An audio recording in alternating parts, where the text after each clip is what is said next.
여러분 반갑습니다. 지역자치연구소 최용성이고요. 오늘은 이 기후위기 시대에 왜 탈식민주의적 그 생태 비평, 신학, 인문학이 필요한지 좀 말씀을 드리도록 하겠습니다.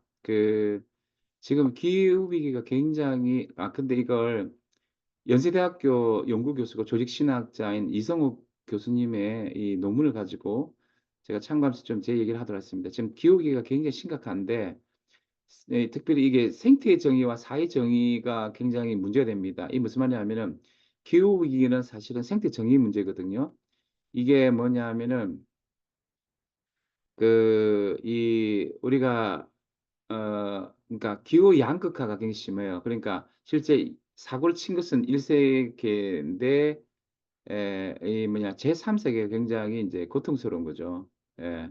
그래서 그래서 우리가 이제 피해자들이 이제 굉장히 이제 그 어떤 보상이나 진정한 사과가 중요한데, 지금까지도 사실은 이제 이게 이 양극화 불평등 속에서 사실은 이제 생태 정의가 제대로 안 되고 뭐 사회 정의도 마찬가지로 잘 안 되고 있어서 이런 게 문제가 된다는 거죠. 그래서 어떤 얘기가 있냐면은 이런 얘기가 있어요. 지금 어, 지구 온난화 원인 탄소 배출의 양은 산업혁명에 의해 현재까지 주로 1세계 소국가들에서 비롯됐는데 기후 변화량 피해 상담은 제3세계죠. 예, 제3세계에서 당한다는 거죠. 그래서 이런 걸 해결하려면은 생태 정의와 사회 정의 실현 두 개 다 필요하다는 거죠. 예.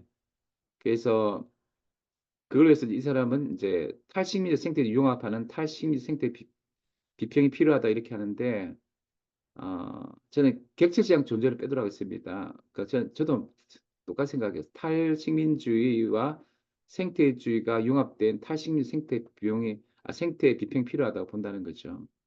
그래서 이제 물론 우리가 생태주의는 근본 생태론도 있고 사회 생태론도 있고 사회주의 생태론도 있고 생태 유성주의 여러 가지 있죠. 그러니까 근본 생태론은 그 네스의 근본 생태로 있죠. 그래서 인간 중심주의에 대한 반문명적 생태 중심주의를 철저하게 세간 전화대함을 강조한 것이죠. 사회 생태로는 사회의 그 위계적 구조와 불평등에서 생태계 파괴 근본 원인을 찾는 거죠. 그래서 평등한 비위계 사회 건설이 생태 위기를 해결하는 핵심 열쇠로 주장한 거고, 사회주의 생태로는 이제 보통 마르크스를 생태학적으로 다시 읽고 재해석한 연구가 있죠.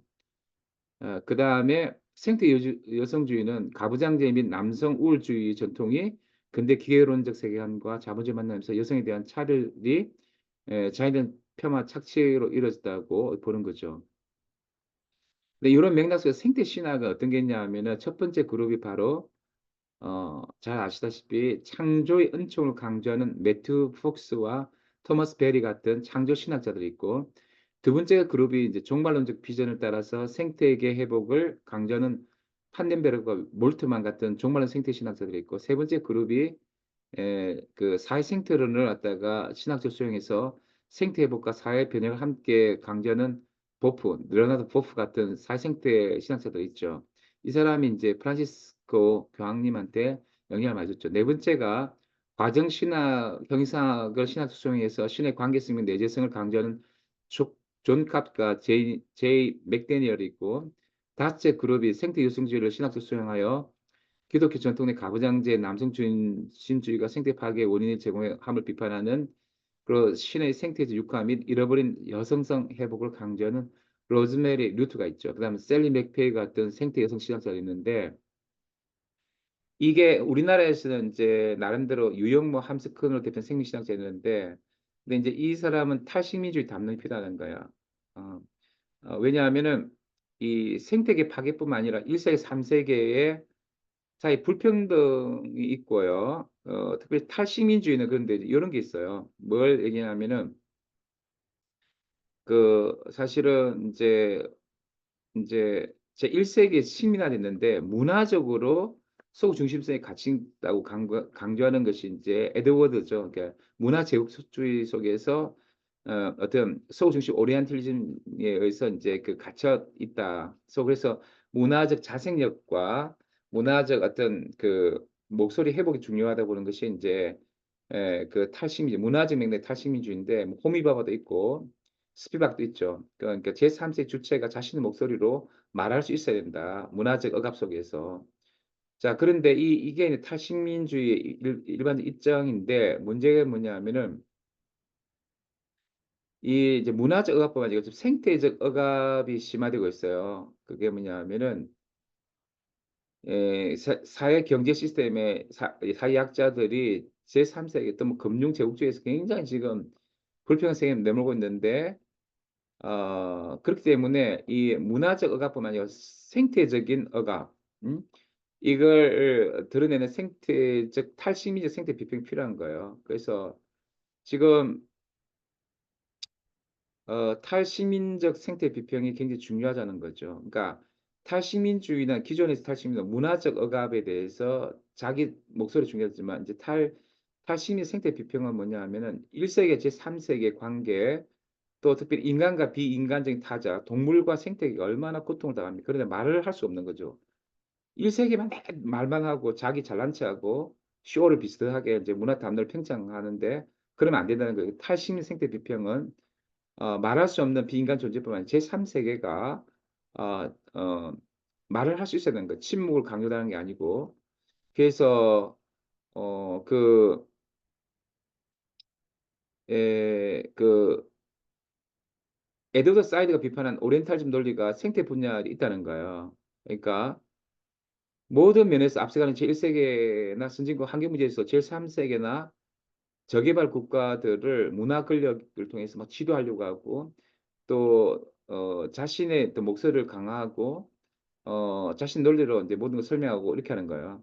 이게 녹색 오리엔탈리즘이라 하죠. 환경적 오리엔탈리즘을 하는데 그래서 특별히 미국 중심 녹색 오리엔탈리즘을 극복할 수 있는 게 중요하다.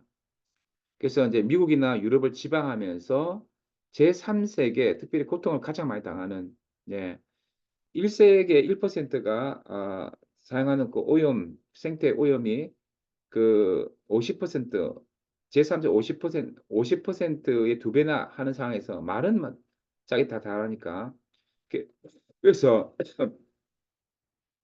지역적 생태성을 회복하고 이건 사실은 우리나라도 마찬가지입니다. 강남공업이 아니고 그 지역적 로컬리티를 회복하면서 우리가 우리 자신의 언어로 얘기할 수 있었어. 우리나라 지금 모든 그 뭐냐 하면은 원자력이라든지 그 이런 것들 다 서울로부터 가장 멀리 떨어진 곳에 존재하잖아요. 그렇기 때문에 가장 환경 위협이 심한 기후 재난 심한 곳에서 생태 지역성을 회복하고 미국이나 유럽을 탈식민하면서 자신의 목소리로 얘기를 해야 되는 거죠. 물론 이게 얘기할 때 제3세뿐만 아니라 동물이나 식물, 자연 환경 등 소외된 어떤 목소리를 회복하는 게 중요하겠죠. 이게 탈식민적 생태비평이에요. 사실은 이게 왜 중요하면 꼭 목소리 회복뿐만 아니라 지구 기후 위기를 해결하기 위해서는 1세계뿐만 아니라 3세계 중요한데 3세계가 돈도 없고 아무것도 없는데 문화사업도 없고 없지만 적어도 자기 주도적 목소리를 낼 수 있어야지 우리가 그 어떤 기후 속에서 기후 위기 속에서 사실 문제를 해결할 수 있다는 거죠. 그래서 또 1세 시대에 대멸종이라는 자연 생태계도 말을 못 하잖아요. 그들의 정말 목소리를 들을 수 있는 고통당하는 동물의 목소리, 생태의 목소리를 잘 드러내서 탈식민지 생태 비평이 필요하다는 거죠. 그래서 그 지금 만일 제3세 국가들 생태계 파괴 지금 온난화 문제를 전혀 고려하지 않고 이렇게 뭐 담론이 이루어진다 이 문제가 심각한 거죠. 그래서 요거 객체 지향 존재로는 얘기하지 않도록 하겠습니다, 오늘. 그래서 저는, 뭐, 라투로 나오긴 한데, 그거는 좀, 뭐, 예, 저도 뭐, 동의한 부 있지만 넘어가더라고. 그래서 어쨌든 지금 우리가 기후위 속에서 문화 식민화가 아니고, 이제 생태적 식료에서 목소리를 잃은 제3세의 목소리, 그리고 동물과 어떤 그런 어떤 그 생태계 목소리를 드러낸다는 거죠. 특별히 신자유주의적 그 제국주의, 뭐 금융 문화 제국주의만 아니라 생태적 담론에도 폭력이 심하죠. 그래서 제3세계의 목소리를 드러내는 탈식 생태 비평이 필요하다는 것입니다. 그래서 탈식민적 생태 비평 가져서 제국주의와 식민주의 수탈과 착취의 대상은 비인간 존재들, 또 식민지 자원과 자연환경 이런 동식물 다 포함하는데 그런들의 목소리를 드러내면서 우리가 서구 중심을 극복하면서 특별히 우리나라는 1 세기 제3 세기를 매개하면서 특별히 우리 또 1 세기 안에서 지역의 어떤 또 약간 이렇게 묻힌 목소리들 또 동물과 식물의 목소리들을 드러내면서 우리가 기후 위기를 해결해 나가는 그 생태 탈식민지 생태 비평의 신학과 인문학이 굉장히 중요하지 않는가 저는 그런 생각을 하게 됩니다. 네. 우리가 이런 그래서 또 특별히 또 이런 점에 쪼끔 더 얘기하고 싶은 이런 걸 얘기하고 싶어요. 뭐냐 하면은 보면은 1 세기의 그 생태 비평 보면요. 어떤 뭐 독일 숲의 아름다움 이런 것들을 생태에서 자기 나름대로 감성을 가지고 막 생태 상상력을 가지고 아름다운 표현을 하지만 1 세기의 뭐 자연은 그렇게 아름답지만 제3 세계의 자연의 상태는 너무나 파괴가 심하고 지역이 황폐화돼 있잖아요.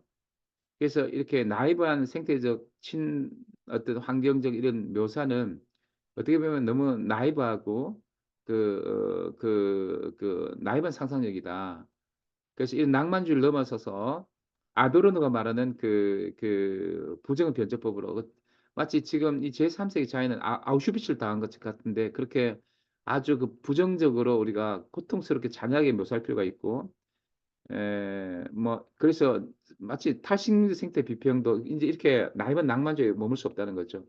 생태 파괴가 실상 지역에 따라 불균형이 비참한 아우슈비츠 현실을 정말 적나라하게 묘사하는 그런 탈식민주의 미학과 생태 비평 그리고 신학과 인문학으로 이 시대의 고통에 우리가 진정으로 공감하고 감성 가운데서 또 억압한 목소리를 드러내면서 우리가 기후 위기를 해결하기 위해서 최선을 다해야 되지 않을까 이런 생각을 하게 됩니다. 네 지금까지 지역자치 연구소의 최용성이었습니다. 네 감사합니다.